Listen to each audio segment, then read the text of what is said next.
May a kingdom be established in our praises. As your people, we declare your mighty words. Blessed be the Lord God Almighty,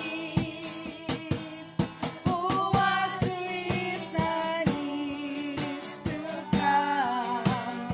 Blessed be the Lord God Almighty, who reigns forevermore. Father in heaven,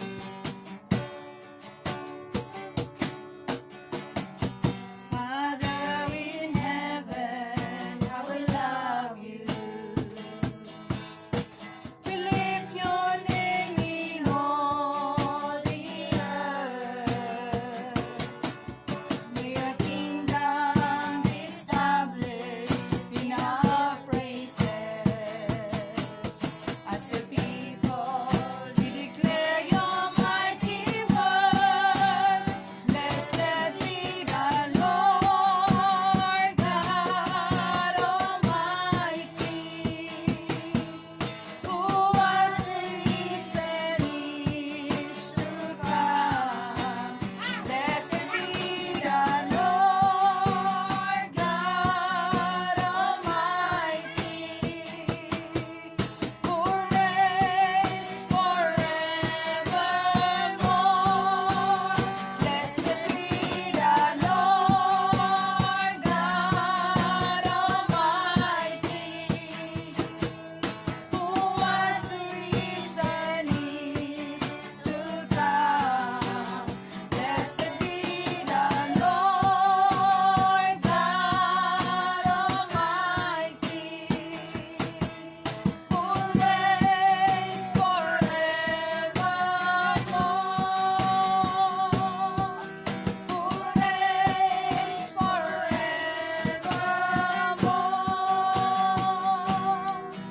Who reigns forevermore.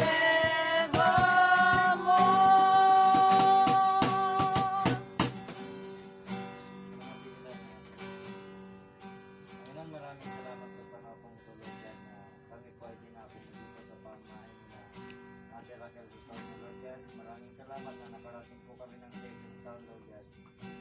Panginoon, patuloy ka namin pinapapuin at pinatakila sa iyong kabutihan sa aming buhay, Panginoon. Salamat, Lord God, sa mga pagkakas na binibigay mo sa amin. Hindi mo kami pinabayaan sa paghapong ito, Panginoon. Salamat, Lord God, sa mga pagkakataon na binigay mo sa amin, Lord God. Salamat din, Panginoon, sa gabing ito na kami po ay mag-aaral ng iyong banal na kasulatan. Salamat, Panginoon, sa mga revelation mo, sa mga kasagutan na hinahanap namin sa aming buhay, Lord God, na matusumpungan namin sa gabing ito, Panginoon. Salamat, Lord God, sa mga papunta pa lang, Mr. Gathering Mercy Divine Protection beyond us, Panginoon. Salamat na makakarating din po sila ng ibang tao dito, Panginoon. Salamat, Lord God, sa patuloy na pagpuli namin pagkanta sa iyong kadakilan sa aming buhay, Lord God. Samahan mo kami, Panginoon. Sa gabing ito ay mararamdaman po namin ang iyong banal na presensya, Lord God. Salamat din sa pagbabahagi ng iyong salita. Bigyan mo siya ng wisdom, knowledge, anointing at authority, Panginoon. Salamat sa mga ibibigay mong mga salita na ipapamahal niya sa gabing ito, Panginoon. Samahan mo kami hanggang sa kanilang natapos. Amen. Okay, patuloy tayong magpuri sa Panginoon habang inaawit natin yung Wonderful God.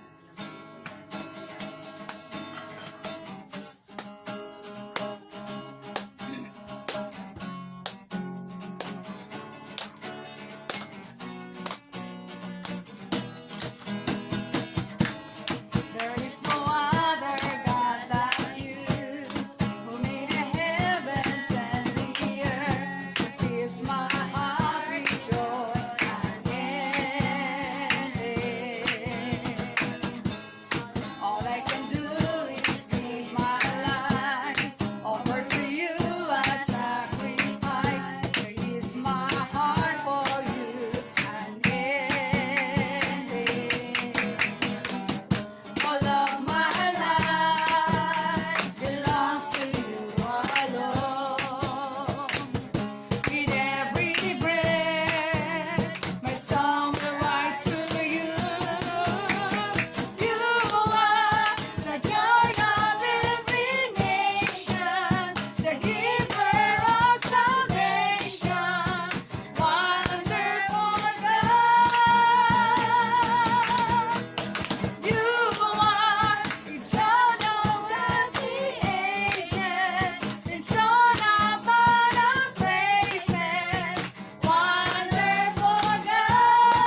nagbabago. You're the same yesterday, today, and forevermore. Hindi kami mapapagod magpuri sa iyo, Panginoon, sa oras na ito. Continue to move in our midst, oh God, na kahit umulan, Panginoon, hindi ito nakakahadlang sa aming gawain po sa oras na ito. Habang kami ay sumasamba sa iyo, Panginoon, ang bawat isa, yakapin mo na yung presensya, Panginoon, na sa mga gawain na ito, Panginoon, mas lalo kaming mapalapit sa iyo, Lord God. Salamat as you sing, draw me close to you. Draw me close to you.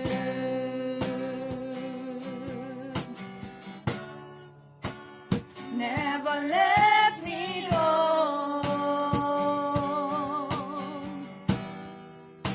I laid it all down again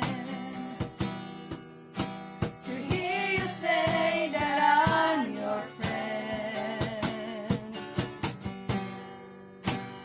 You are my desire.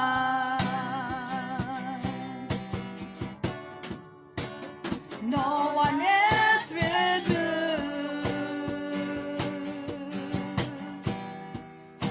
There's nothing else could take your place. To feel the warmth of your embrace. Help me find a way. Bring me back to you.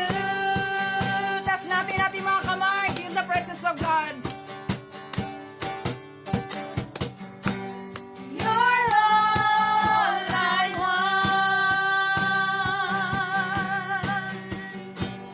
You're all I ever needed. You're all I want. Help me know you are near. From the very start, draw me close to you.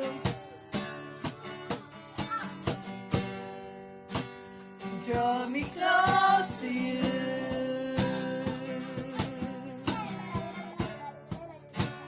Never let me go.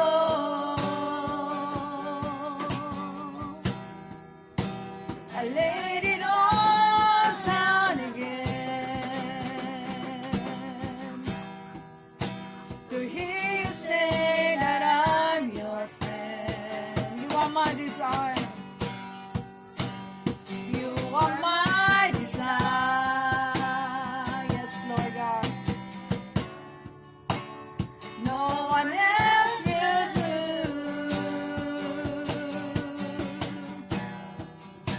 There's nothing else could take your place. To feel the warmth of your embrace. Help me find a way. Bring me back to you.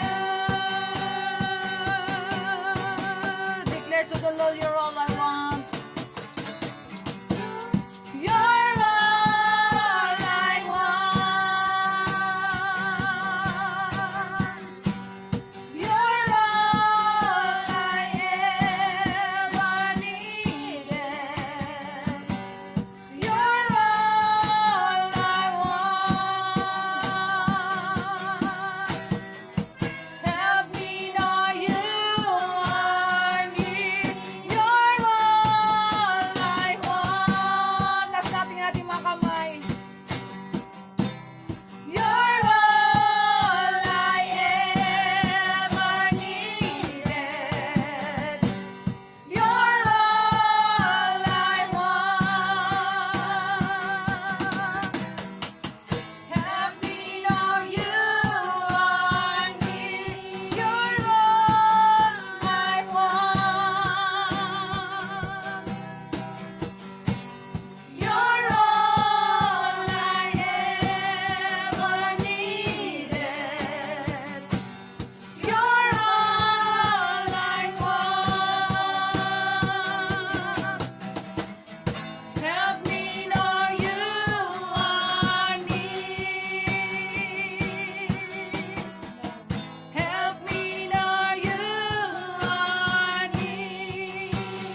Yes, so God, ikaw po yung higit na kailangan namin. Yes, Lord, may mga bagay na kailangan namin sa buhay namin. Pero higit sa lahat, above all else, Lord, ikaw ang higit na kailangan namin.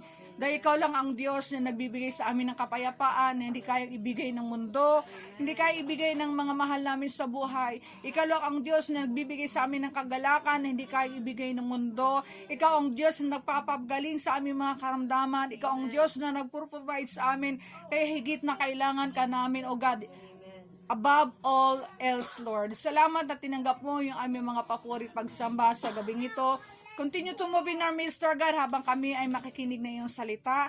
Hayaan mo ang bawat isa ay makinig hanggang sa matapos, Panginoon, para hindi po masayang salita mong inihanda sa gabing ito. All the honor, glory, power, and might be yours forever. In Jesus' mighty name. Amen and amen. Yung pusa. Okay, hanap tayo ng yung pwesto. Bangko.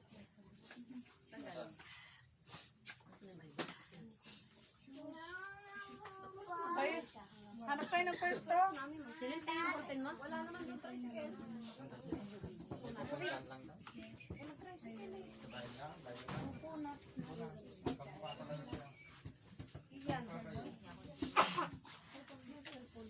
Walang maupuan. Si Pastora, ibigin mo kayo ng Pastora yung... Nasa isa ko po. Doon sa na lang doon kayo, tabi kayo sa pinto ninyo. Nasa may pintuan.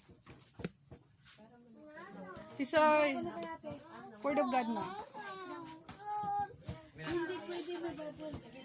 Walang gagamit ng cellphone. Mag-word of God na ako. Makinig tayo dito. Dito pa. Usa dito. Tanggalin mo yan. Para makaupo naman. Pero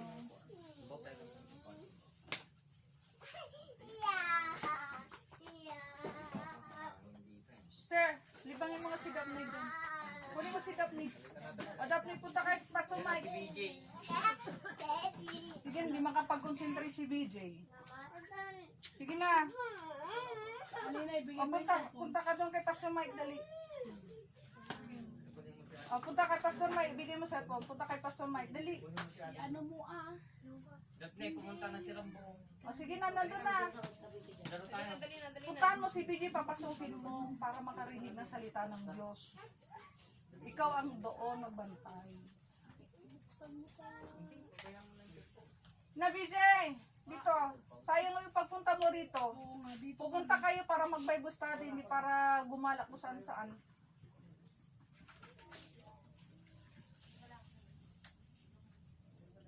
Okay, meron tayong mga Bible.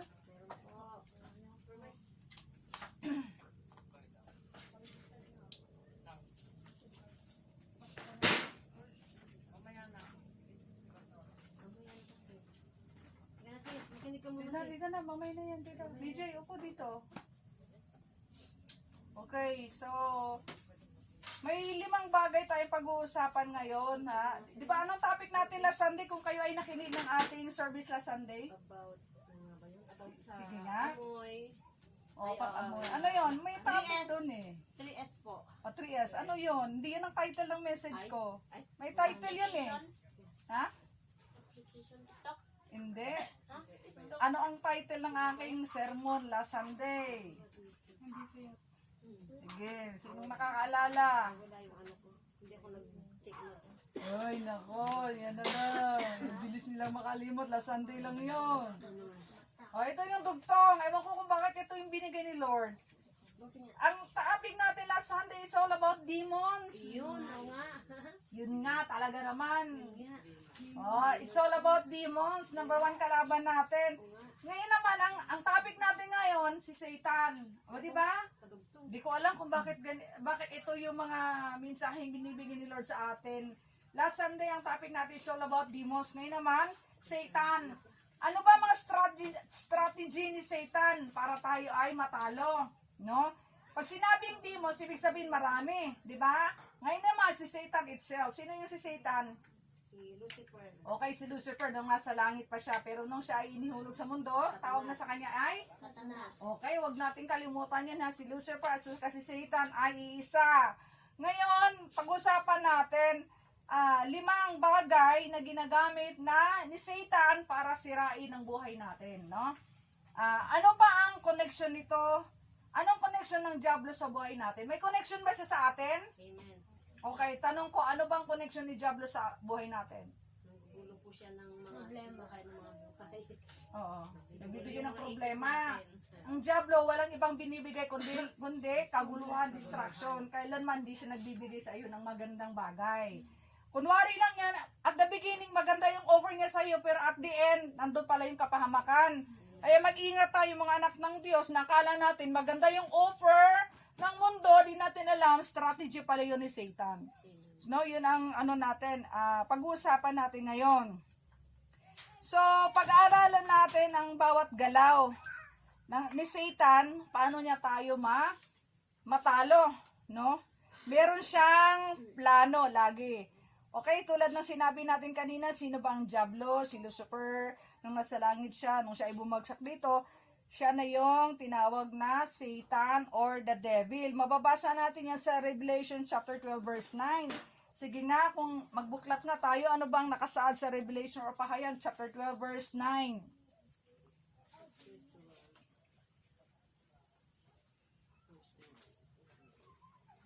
Pahayag 12 verse 9.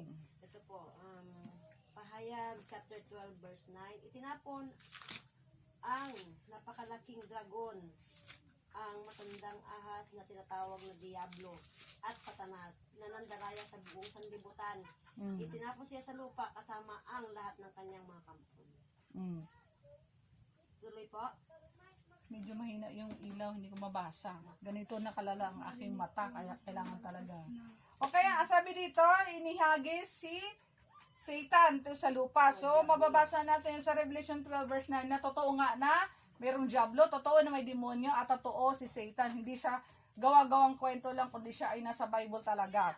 Na, makikita din natin yun sa 1 Peter chapter 5 verse 8. Okay, ano naman diyan ang nakasaad? 1 Peter chapter 5 verse 8. Okay, ano ang inahalin tulad sa Diablo? 1 Peter chapter 5 verse 8. Maging handa kayo. Ito. Unang Pedro 5:8. Maging handa kayo at magbantay. Ang Diablo, ang kaaway ninyo, at parang liyong umuungal at ali-aligid na naghahanap ng malalapa. Labanan ninyo siya. Okay, yung doon lang. Okay, ang Diablo ay hinalin tulad sa leon. Pero don't you know na si Jesus Christ ay nahalin tulad din sa leon?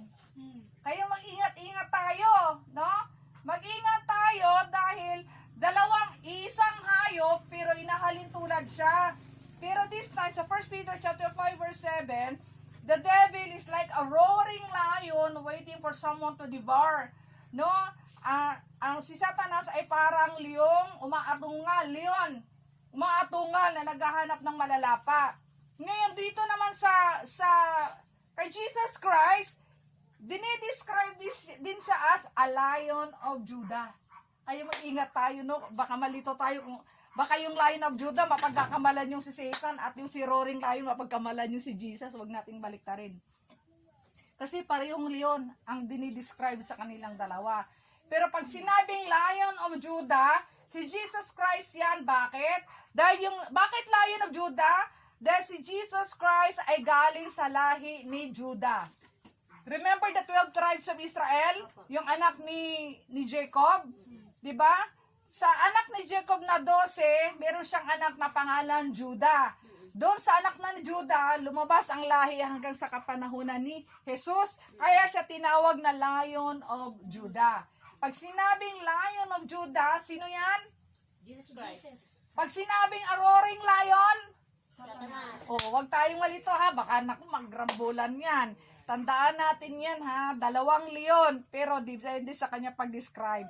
Lion of Judah, Jesus Christ, roaring lion, si Satan yan. Huwag nating baliktarin. Kaya mag-ingat tayo sa pagbabasa ng Bible, no? Baka magkabaliktad. Ngayon, 5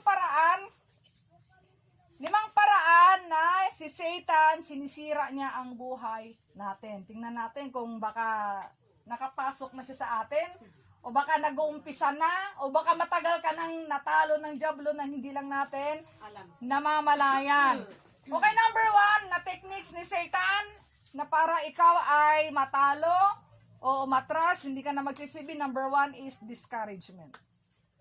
Naranasan ba natin ito? Opo. Na nadi-discourage ka na, napapagod ka na, Lord, napapagod na ako magsimba, napapagod na ako magbasa ng Bible, napapagod na ako manalangin, parang wala namang nangyayari, bakit ganito pa rin, dumadami ang problema. Naranasan ba natin yan? Opo. Kailanman si Jesus hindi nagbibigay ng discouragement. Pag once na nakaranas tayo ng discouragement, ibig sabihin, ang Diablo nandyan na sa'yo. Kaya wag mong hayaan na ma-discourage ka sa ministry. Huwag mong hayaan na ma-discourage ka sa pagsisilbi mo sa Panginoon dahil kailanman hindi tinuturo ni Jesus ang discouragement.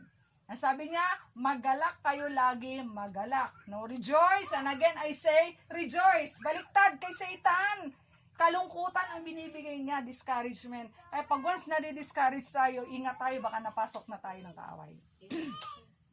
Basahin natin sa Philippians chapter 4 verse 13. Pilipos.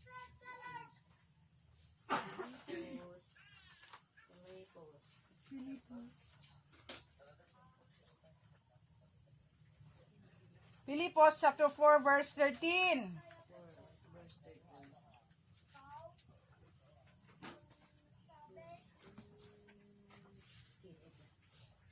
Sige, basa. 13. Actually, memory verse niyo yan eh. Ang lahat ng ito ay magagawa ko dahil sa lakas na kaloob sa akin ni Kristo. Okay, sa English version, I can do all things through Christ who strengthen me. Di ba meron tayong kanta? Binukay yung kantang faith.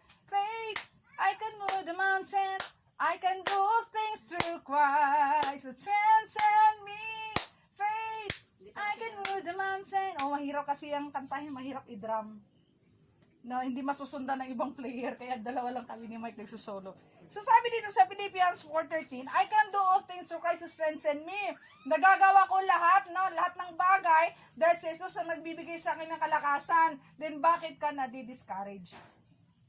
Ibig sabihin, hindi totoo yung sinasabi mong I can do all things I can do all things through Christ who strengthens me. And then hanggang basa lang pala tayo, and then maririnig sa bunganga natin, miiyak ka na, nadi-discourage ka na, napapagod ka na, tapos ang verse mo, I can do all things through Christ who strengthens me. Sino maniniwala sa atin?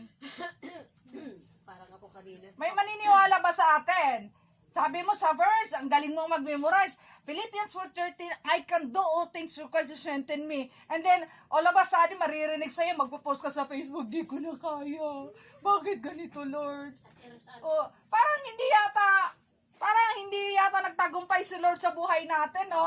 Parang taliwas sa post natin, sa sinasabi natin. Parang ako kanina, Pastora. Oh, bakit? Napapagod ako sa... Parang ayoko na. Ayaw mo na sa... Anong ayaw mo na? Ayoko na ng ganitong ano, parang ganon. Napagod ako. Ano ayaw mo na ganitong Bible study? Ganon. Hold samantalang yung iba excited. Hindi po kasi na lang siya. Kasi napagod ako, Pastor, kanina. Pero Oo. ngayon, masaya na kasi... Kasi hindi ka tinulungan ni Malo. Hindi, okay lang po yan kasi alam ko naman. Oo. Tinulungan po niya ako. Oo. Kasi po Alam mo bakit ka napapagod? Kasi hindi ka nakakonsentrate dito. Marami pang bagay na kaya ka na busy, napagod. Alam ko napagod ka, hindi lang dito. Kasi ang daming iniisip namin kung sisinop namin. Oh, doon ka na pagod, hindi ka napagod sa pagluto kasi alam ko sanay na sanay ka ang magluto. Saan ka napagod? Maraming ibang bagay kasi na nakikisabay sa ginagawa mo, doon ka napagod.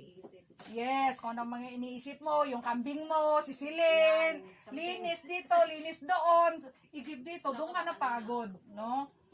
Kaya nga kung napagod tayo sa ibang bagay na walang kwenta, dapat sa Bible study, mapagod ka man, masaya ka.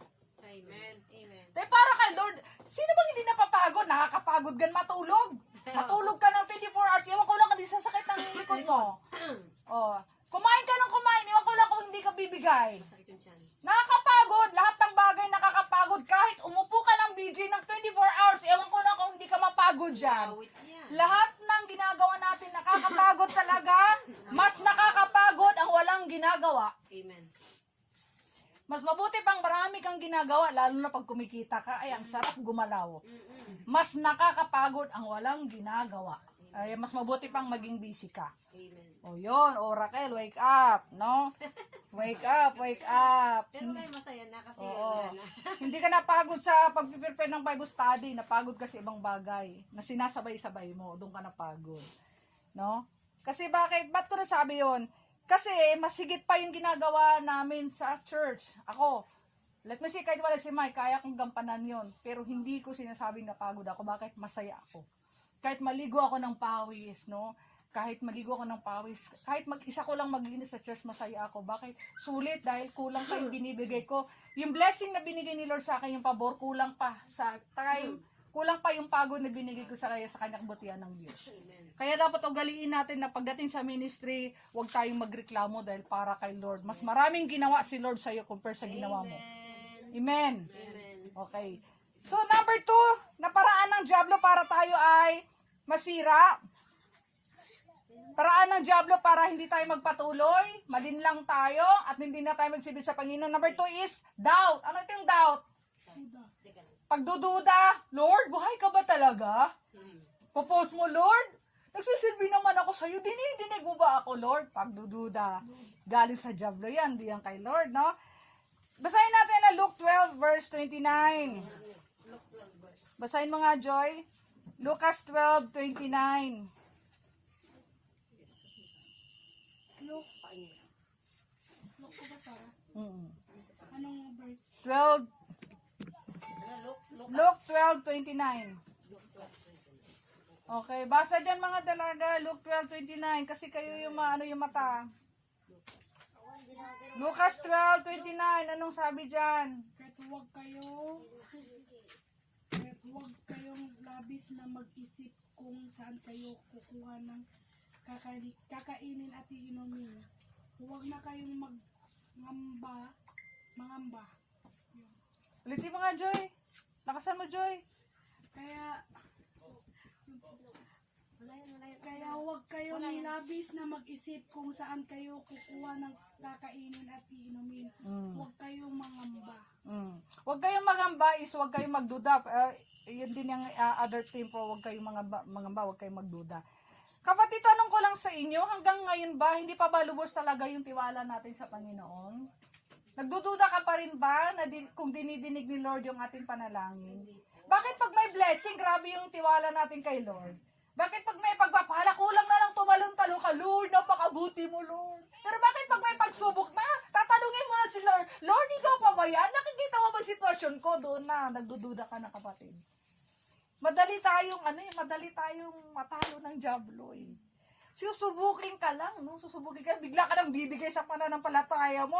Samantalang nung pinatikim ni Lord yung pagpapala, blessing sa'yo, kulang na lang tumalon-talon ka, Lord, talagang Diyos ka na buhay, salamat Panginoon. Pero nung may problema na, nagdududa ka na, Lord, buhay ka ba talaga? Dinig mo ba talaga yung prayer ko? Bakit kahit bilis naman mag-wave ng iyong pananampalataya? Doon tayo, sablay, no? Ay sabi ni Lord, napaka-unfair mo. Galing-galing mo magpuri sa akin pag may blessing ka. Pero kung nakaranas ka na ng ganito, nagda-doubt ka na sa akin, nagdududa ka na agad sa akin, at minsan sinisisi mo pa ako. Kaya doon nakikita kung gaano natin kamahal si Lord, no?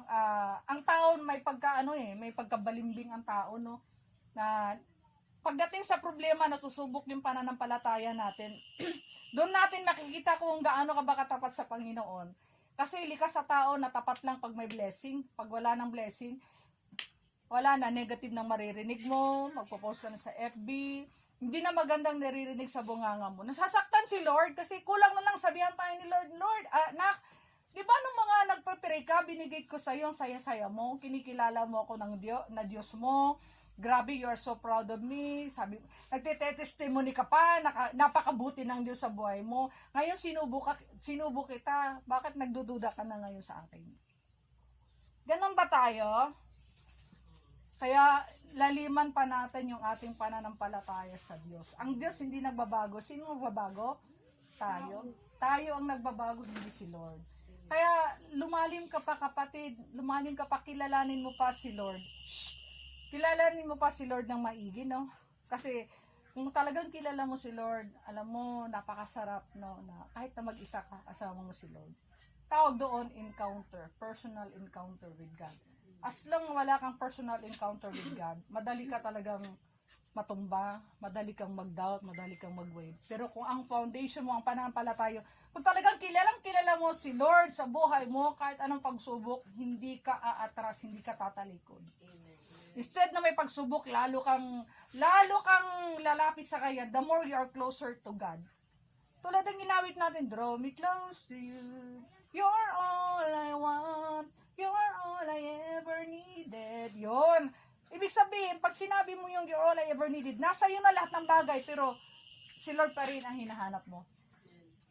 Hindi ka masatisfied kung marami ka mang pera, you're not satisfied. Kung marami ka mang gamit still, you're not satisfied.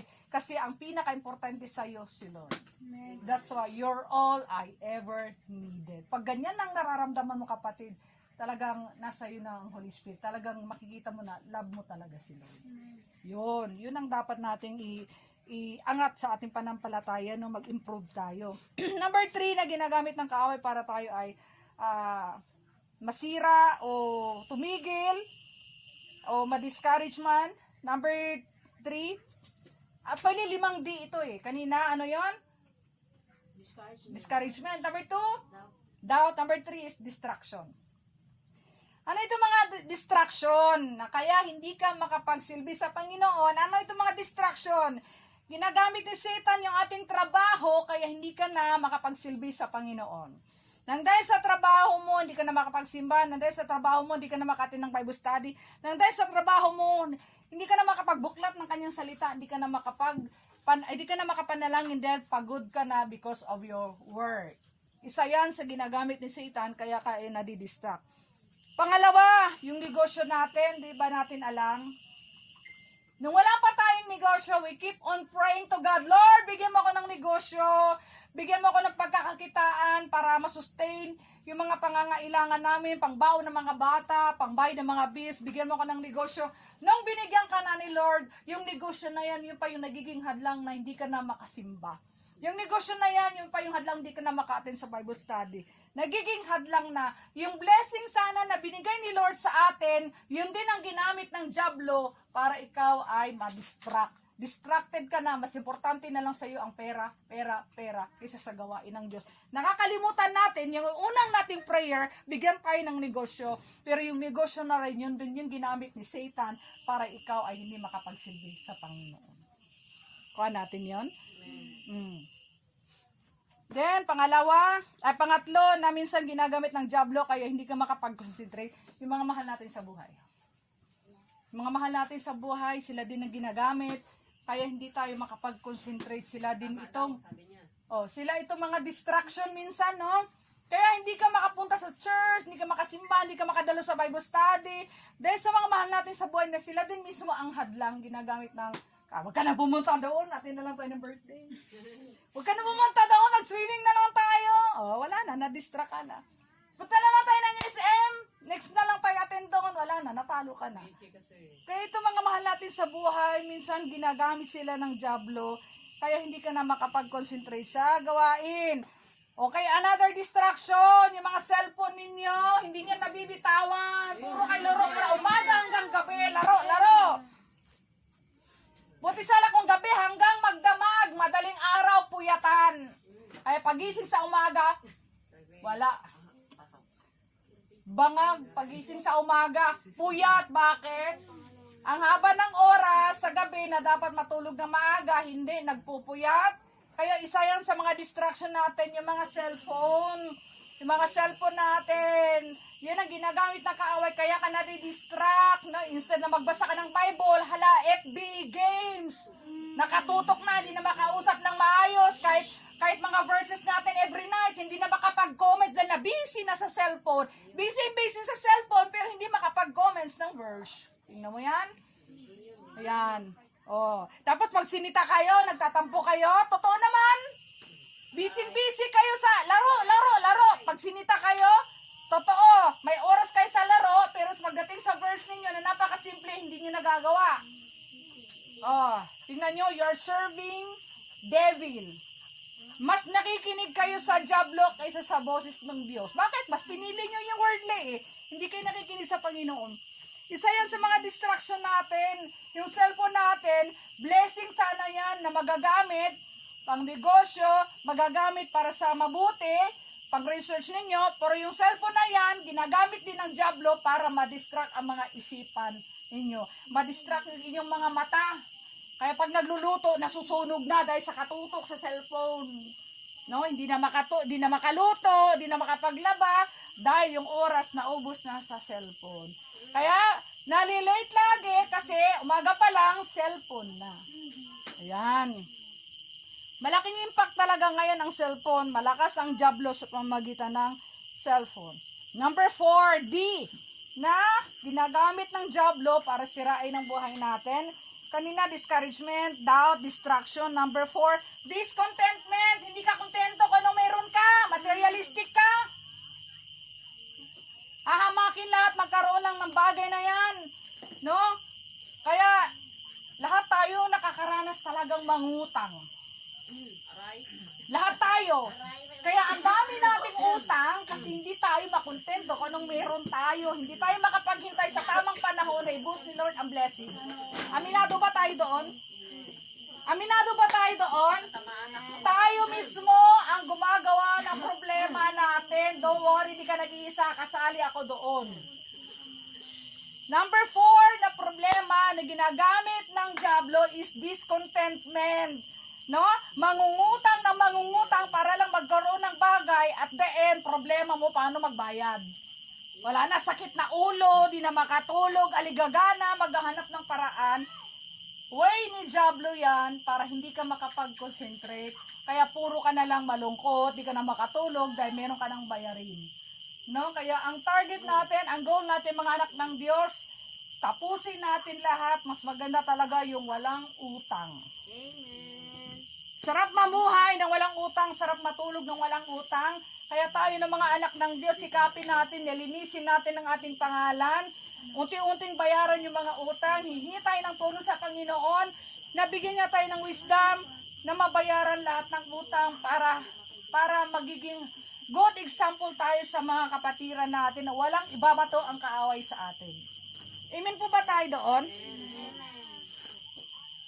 Number 5, na last na way na ginagamit ng Diablo para sirain tayo is deception.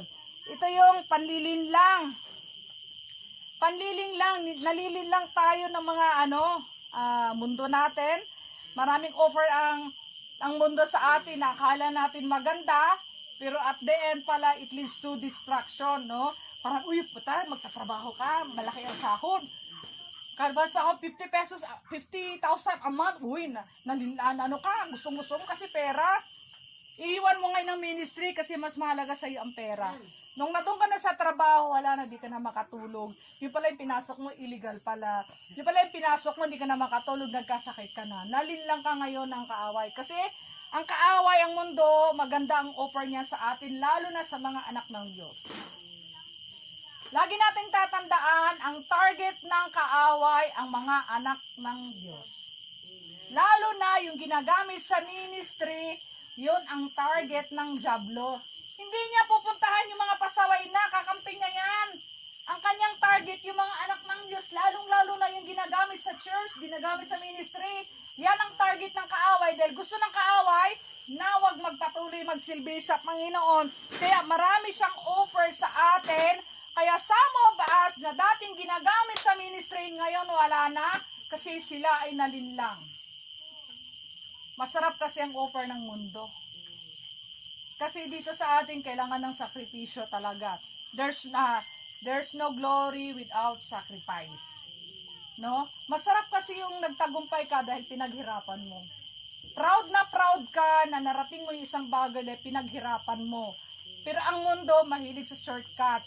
Natamo mo nga yung gusto mo, pero dinaan naman sa daya, shortcut. Hindi ka naghirap. Yun ang offer ng Diablo. Pero sa atin na mga anak ng Diyos, kung gusto nating makamtan yung isang bagay, kailangan mong magsikap, kailangan mong magpakapagod, kailangan mong magbigay ng oras, sakripisyo. Kaya pag ikaw ay nagtagumpay, ang sarap ng pakiramdam na nagtagumpay ka dahil pinaghirapan mo. no? So yun ang mga bagay na kailangan natin bantayan, no? 5 bagay, actually marami pa, pero 5 lang ang pag-usapan natin. 5 D na ginagamit ng kaaway para tayo ay masira. Ano yung una? Discouragement. Mga kabataan, ano yung una? Discouragement. Number 2. Doubt. Number 3. Distraction. 4. Discontentment. Number 5. Deception. Yan, yung 5 D na yan, i-apply natin sa buhay natin.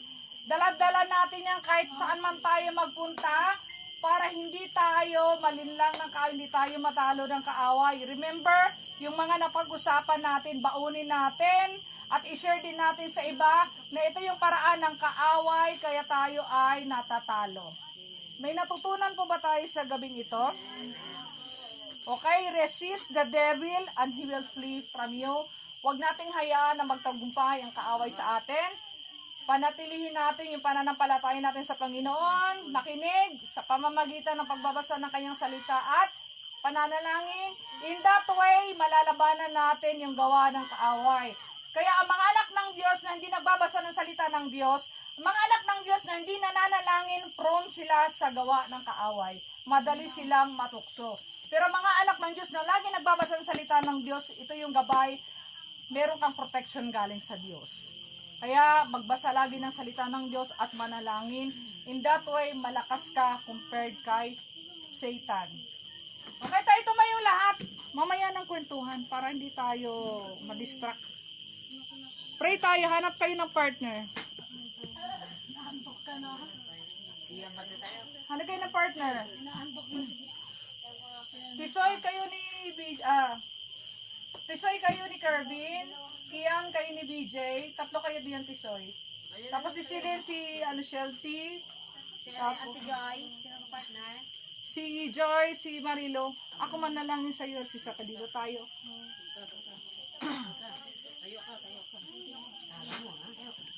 Partner, tanungin nyo anong problema. Baba yung pusa. Hindi kasali ang pusa sa Bible study. Sige na, pray na. Ang tanongin nyo. Okay, babato ko sa iyo. Hello na, pastora, ito pa rin ang bahay ko. Baka magiging mansyon. Oo. Ay, dineclare mo kanina nga, i-declare ko ayaw mo. Lumaki-laki, tapos ano yung lupa. Oh, laki-laki-lakihan na. Para maluwang yung ating pagbabible study. At saka si Valerie, malapit-lapit na yung mga anak. Si Lira, na medyo ano na rin sa pagbubuntis niya. Si Jocelyn na maging responsible. Maging masipag na. Opo, maging masipag na po. Yun po. At saka si help po ni Maestro. saka yun pa rin. Ako, just pray whatever the Spirit leads. Yes. I will not ask pa, hayaan ko Holy Spirit mag-lead sa'yo. Kapay manalangin na. Panginoon, sa oras na ito, darako na rin po kami sa aming mga prayer items, Panginoon. Tinataas ko po si Raquel, Oga, ng aking kapatid na ito. Nawiin dito po kami nagdaos ng iyong Bible study. Ang kanyang mga request, Panginoon. Lord God, magkaroon siya po ng sarili niyang lote na nakapangalan mismo sa kanya para wala pong magpapalayas po sa kanila, Panginoon. Ganun na rin, O God, na pagkatapos ng lote, Panginoon, syempre susunod na po yung bahay, Panginoon. I declare na magkakaroon po sila ng malaking bahay, Panginoon, para maraming kwarto, tig-isa sila ng kwarto, Panginoon. Lord, salamat sa provision niyo po, ano man ang pangangailangan ng bahay na ito, you will provide, Lord God. Dalangin ko rin, Panginoon, sa kanyang anak na si Raven, Panginoon, na nasa Nueva Ecija po ngayon, O God. Nawa, Panginoon, sa kanyang pagstay doon, Panginoon, mangusap ka po sa kanya na magbabago na po yung kanyang mindset, O God, yung kanyang puso, Panginoon, hipuin mo, Lord, na kailangan niyang magsilbi sa'yo dahil kulang po, Panginoon, kung hindi ka namin kasama, Panginoon. Sayang ang buhay na binigay niyo po sa amin. Kung hindi namin ito gagamitin para sa iyong kapurihan, Panginoon. Ganun na rin po si Lira, na panganay na si Sister Raquel, Panginoon, nagdadalang tao, Panginoon, pakaingatan niyo po siya. Kasama ng kanyang lakay na si GM, nandun po sa mga tarem, Panginoon. Dalangin ko na sila po ay makabalik dito, Panginoon, para makasama namin sa panambahan hanggang sa kanyang panganganak, Panginoon, para malapit na lang po dito sa ospital na magpapacheck up po siya. Ganun na rin po si Valerie, Lord.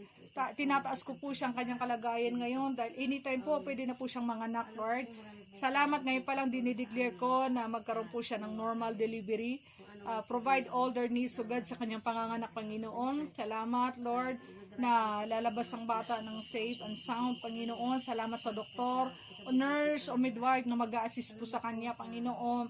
Naalalayan siya, o God. Salamat sa mga preparation niya sa kanyang mga anak, mga gamit, Panginoon. Naka-ready na po.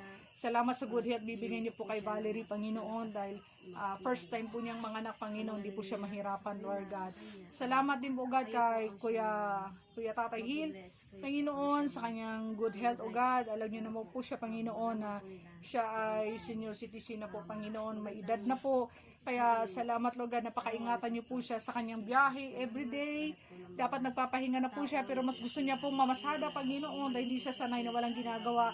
Let your traveling mercy, divine protection be upon him sa kanyang paglabas, pagbalik, Panginoon, pakaingatan mo, maging sa kanyang good health, Panginoon, dahil minsan na po siyang inatake, Panginoon, ng kanyang high blood o kanyang puso, Panginoon, nawa this time, Panginoon, na mas lalo pa siyang maging malakas, Panginoon, lalo na po ngayon sa panahon, umuulan, biglang aaraw, Panginoon. Salamat sa good health na bibigyan niyo po sa kanya, at dalangin ko po, Panginoon, na this Sunday, buong pamilya po ang pupunta sa tahanan mo para magpuri sa iyo, Panginoon. Ganoon na rin po sa mga hayop ni Sister Raquel na kanyang inaalagaan. Salamat sa protection niyo po, Panginoon. Hindi na po mauulit yung nangyari noon, na nilapan ng mga aso o ng kanyang mga kambing. Ano man po yung kalugian niya noon, Panginoon, I pray na makakabawi at makakabawi. Ikaw po ang magbalik nito, Panginoon. Salamat sa kalakasan ni Sister Raquel dahil, Lord, she's so busy with her life, Panginoon. Marami siyang inaasikaso, Panginoon. Siya yung tumatayong nanay at tatay ng kanyang mga anak, Panginoon. Marami po siyang ginagawa, O God. Kaya salamat, O God, sa good health din ibibigay po kay Sister Raquel, Panginoon. At salamat na kahit sa sobrang busy niya, Panginoon, nagpapagamit pa rin siya. Siya ay nag-aaral na iyong salita at nagagamit na ngayon sa tahanan mo. Salamat na masaya siya sa kanyang ginagawa, masaya siya na nagsisilbi sa iyo, Panginoon. Ang kanyang mga pangarap noon pa ay unti-unti nang natutupad, Panginoon. Kaya salamat, Lord God, sa gabing ito na tumigil na rin ang ulan, O God. Maging sa mga dumalo po ngayon sa Bible study, Casido Arrollado family, Prada family, si VJ.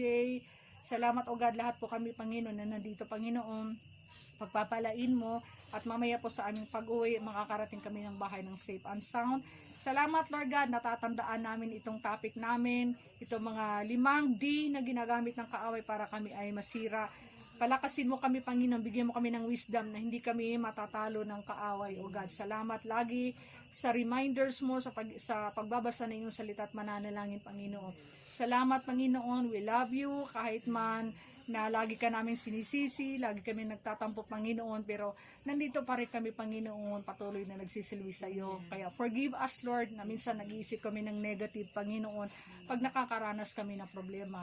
Pero ganun pa man, Panginoon, mahal ka po namin, kaya nga po kami ay narito, Panginoon. Salamat po sa lahat ng aking mga declaration naming lahat ng mga prayer na dineclare namin sa aming mga kapatiran. We believe, we receive it in Jesus' mighty name. Amen and amen. Hey, God bless us all. Nasaan na yung ating gitarista? God bless. Bye-bye na. Bye na. I-upload ko to mamaya sa YouTube kasi ang ganda ng topic natin ngayon. Yan.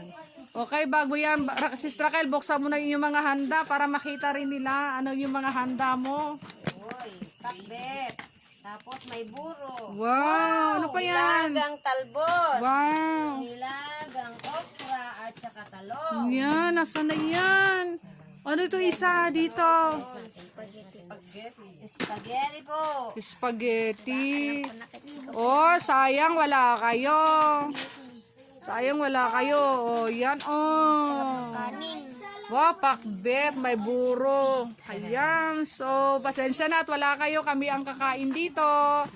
Bye na po. God bless us all. Bye.